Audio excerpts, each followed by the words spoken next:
ಸ್ನೇಹಿತರೆ ನಮಸ್ಕಾರ. ನಮ್ಮ ಜೊತೆ ಒಂದು ಪೇಷಂಟ್ ಇದ್ದಾರೆ. ಅವ್ರಿಗೆ ಸಂಧಿವಾತ 2 ವರ್ಷದಿಂದ ಇದೆ. ಸೊ 50% ಕಡಿಮೆ ಆಗಿದೆ. ಇದು 3ನೇ ವಿಸಿಟ್ ಅಲ್ಲ, ಇದನ್ನು 3ನೇ ವಿಸಿಟ್ 50% ಕಡಿಮೆ ಆಗಿದೆ. ಬಟ್ 50% ಮೇಲೆ ಕಮ್ಮಿ ಆಗ್ತಾ ಇಲ್ಲ ನೋವು. ಸೊ ಅವ್ರಿಗೆ ಕೇಳಿದರೆ ಯಾಕೆ ಅಂತ ಕೇಳಿದರೆ ಅವರೇ ಸ್ವಲ್ಪ ಡಿಸಪಾಯಿಂಟ್ ಆಗಿದ್ದಾರೆ, ಪೇಯ್ನ್ ಕಡಿಮೆ ಆಗ್ತಾಯಿಲ್ಲ ಸರ್ ಅಂತ. ಸೊ ಅವ್ರಿಗೆ ಡಯಟ್ ಕರೆಕ್ಟಾಗಿ ಮಾಡ್ತಾ ಇದ್ದಾರೆ ಅಂತ ಕೇಳಿದೆ.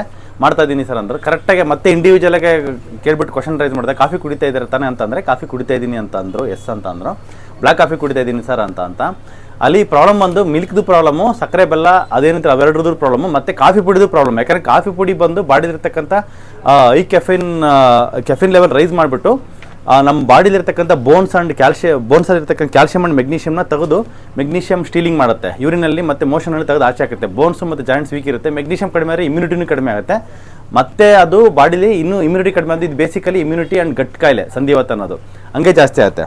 ಮುಖ್ಯವಾಗಿ ಅವರು ಎಲ್ಲಿ ನಾವು ಅವ್ರಿಗೆ ಡೈರೆಕ್ಟ್ ಕ್ವಶನ್ ಕೇಳೋಕ್ಕೆ ಹೆಲ್ಪ್ ಮಾಡಿ ಬಂದು ESR 111 ಇತ್ತು, ಅದು ಜಸ್ಟ್ 103ಕ್ಕೆ ಬಂದಿದೆ. ಜಸ್ಟ್ 8 ಮಾತ್ರ ಕಡಿಮೆ ಆಗಿದೆ ಅಷ್ಟೇ.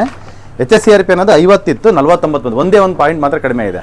ಯಾಕಂದರೆ ಕರಳು ಕಂಟಿನ್ಯೂಸ್ ಡ್ಯಾಮೇಜ್ ಆಗ್ತಾ ಇರುತ್ತೆ. ಸಂಧಿವಾತ ಅನ್ನೋದು ಯಾವುದೇ autoimmune condition, they are basically gut related issues. Gut joint axis ಅಂತ ಇರುತ್ತೆ. ಗಟ್ ಡಿಸ್ಟರ್ಬ್ ಆಗುವಾಗ gut and joint axis disturb ಆಗಿಬಿಟ್ಟು ಜಾಯಿಂಟ್ಸ್ ಪ್ರಾಬ್ಲಮ್ ಬರುತ್ತೆ.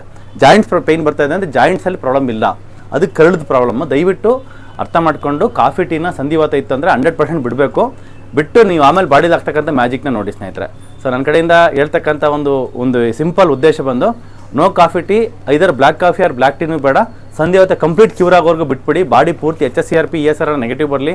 ನೆಗೆಟಿವ್ ಬಂದಮೇಲೆ ಆಮೇಲೆ 1 ವರ್ಷ 2 ವರ್ಷ ಆಗಿ ಬಾಡಿ ಕಂಪ್ಲೀಟ್ ಹೀಲ್ ಆಗಿರೋ ಸ್ಥಿತಿವರೆಗೂ ವೆಯ್ಟ್ ಮಾಡಿಸಿ ಆಮೇಲೆ ಬೇಕಾದ್ರೆ ಇನ್ನೂ ಬಾಡಿಲಿ ನಮಗೆ ಬೇಕು ಕಾಫಿ ಟೀ ಅಂತಂದರೆ ಯಾವಾಗಲೋ 2 ತಿಂಗಳಿಗೆ 3 ತಿಂಗಳಿಗೆ ಒಂದ್ಸರಿ ತಗೊಳ್ಳಿ. ಬಟ್ ದಯವಿಟ್ಟು ಕಾಫಿ ಟೀನ ಹೀಲಿಂಗ್ ಪ್ರೊಸೆಸಲ್ಲಿ ತಗೊಳಕ್ಕೆ ಹೋಗ್ಬೇಡಿ ಅಂತ ಹೇಳ್ತಾ ಇದ್ದೀನಿ. Thank you.